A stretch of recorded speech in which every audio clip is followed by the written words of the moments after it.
Pancahayu. Laki-laki Lah. bang. Oh, Lah kalau laki-laki dipanggil Cahyu nggak boleh? enggak boleh. Lah kalau manusia dipanggil Tuhan kok boleh? Nah, itu dia. Ini yang saya nggak tahu nih. Gini bang, tadi kan Ya, lanjut. kata Bang Zuma Muhammad juru selamat bagi umat manusia ya. Yes.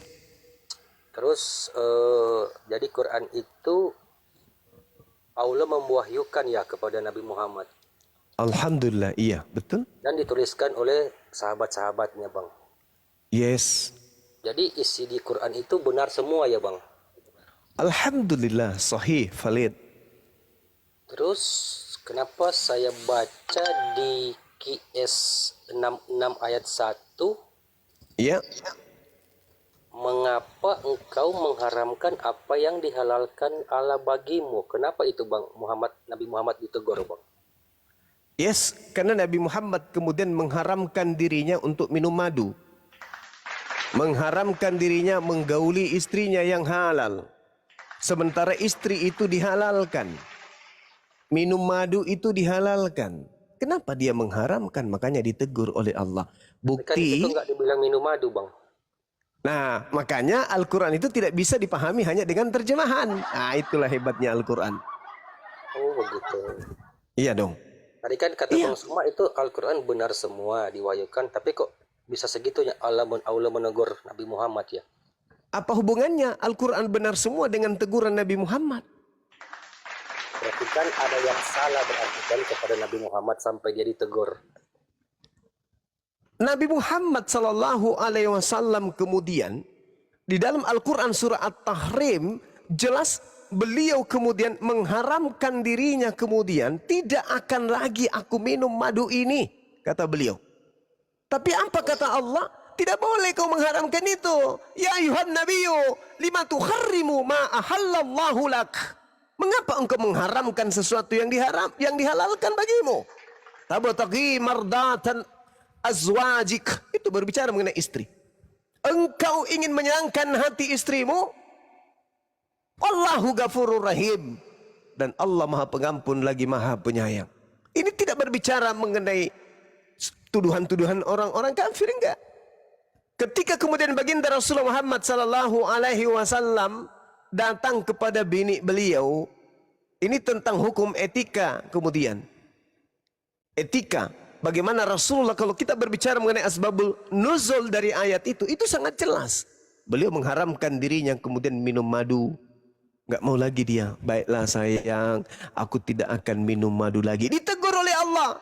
Ya ayuhan nabiyyu lima tuharrimu ma ahallallahu lak. Kenapa engkau mengharamkan sesuatu yang dihalalkan? Enggak boleh. Jangan karena mau menyenangkan istrimu kau melanggar kemudian hukum yang aku berikan kepadamu. Enggak boleh.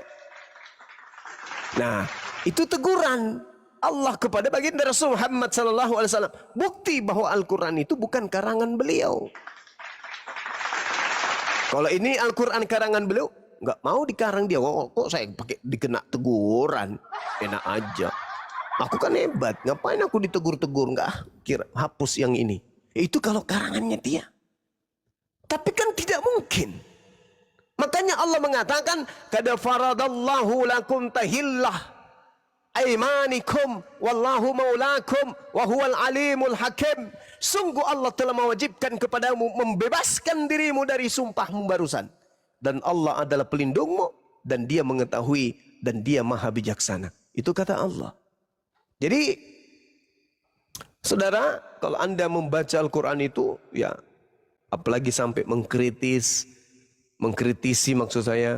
Tapi kalau hanya sekedar bertanya silakan, kami senang umat Islam itu. Tapi kalau ada yang perlu kitab pelengkap ya bang gitu, kayak hadis. bukan begitu saudara. Dengarkan. Allah Subhanahu wa taala level tertinggi. Level kedua kemudian adalah baginda Rasulullah Muhammad sallallahu alaihi wasallam.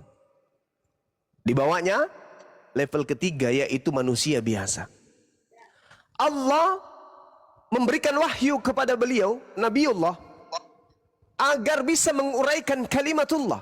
Al-Quran itu kalimat-kalimat pencipta langit dan bumi, bukan kalimat-kalimat manusia. Maka yang bisa menguraikan isi daripada kalimat Allah adalah wakilnya di bumi, yaitu Nabi. Nabi menguraikan isi Quran. Uraian isi Quran itulah yang disebut hadits. Makanya dikatakan dalam Al-Quran, legalitas beliau kemudian untuk menjabarkan isi Quran. An-Nahl ayat 44.